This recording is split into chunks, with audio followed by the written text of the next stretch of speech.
Have you ever noticed that when someone yawns, you suddenly feel like yawning too?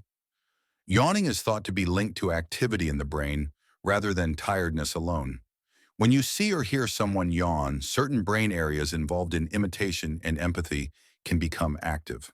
This makes your brain more likely to trigger the same response, even if you're not tired. Because humans are highly social, these automatic responses help us stay in sync with others. That's why yawning can spread so easily from person to person. This video is for educational purposes only.